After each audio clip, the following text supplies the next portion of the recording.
Hello everyone, and welcome back to another session of Dark Souls 2 PvP and another weapon showcase. This time I am using the Rampart Golem lance, which you can get as a drop in the third DLC, the Crown of the Ivory King. Now, this is a weapon that was used for a brief period of time, and now we don't see it very much anymore. And the reason is most people have now picked up the Ice Rapier and are sticking with that, I guess. Honestly, I have no idea why we don't see this thing very often, but it's a good weapon, so getting started. The Rampart Golem Lance requires 35 strength and 20 dexterity in order to wield. It has an A scaling in strength, no dexterity scaling, and a C in intelligence. The physical base damage of the weapon is 200, the magic base is 100, and for me, my attack rating is 546 with a Ring of Blades.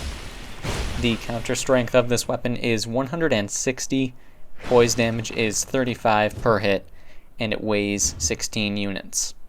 Now, when you infuse this weapon with magic, the scalings change, of course.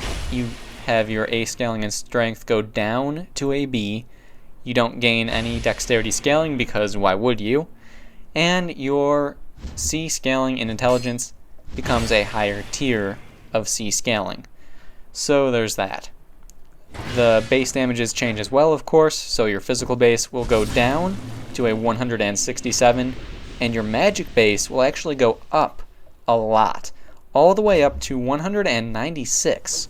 So that's a very good thing, and makes this weapon very, very viable for infusing and buffing. In fact, if you plan to buff this weapon, you should definitely be infusing it, but that goes for most weapons anyway.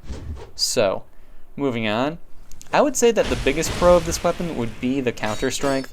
160 counter strength is a ton, and it makes trading hits with this weapon very worthwhile to do.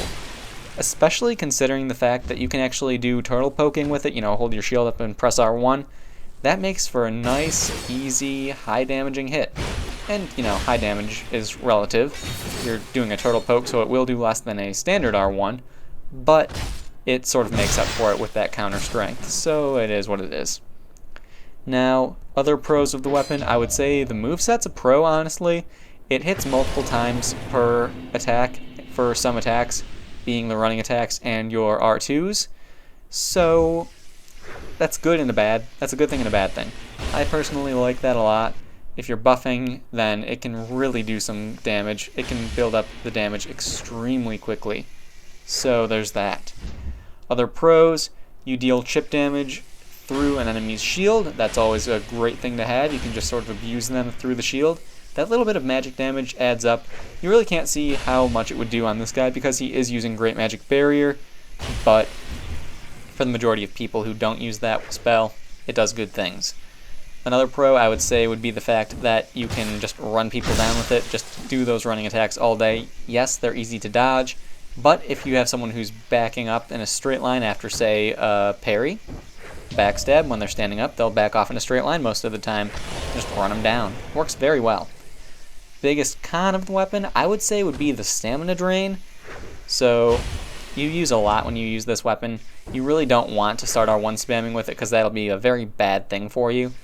And it's a lance, so it's slow-ish. It's not as fast as a spear, so there's that. Third con, it's relatively easy to dodge those running attacks and your R1s. You just have to strafe to the side and they'll be fine. They'll miss. Well, they'll be fine. You'll miss. So it is what it is. Anyway, last fight in the video. Hope you guys enjoyed, and I will see you next time.